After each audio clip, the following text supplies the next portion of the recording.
Já takhle chodím po městě a dělám jeden, 2, 3 fotky, nechtěl byste se vyfotit se psem? Jasnečka, Jo, bude vypadat super.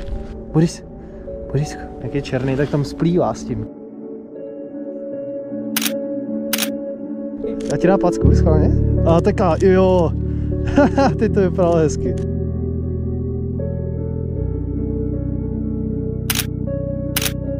Baví mě to.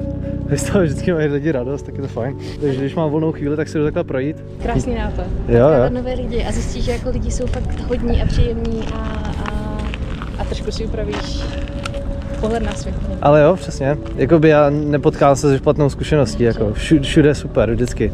Na co by reagoval? Hodně hlasitý výkřik. Je? Když tak přímo za objekty. Jo. Děkuji moc. Taky. Měj se. A jo, ať ti to Díky moc. Měj se, ahoj. krásně.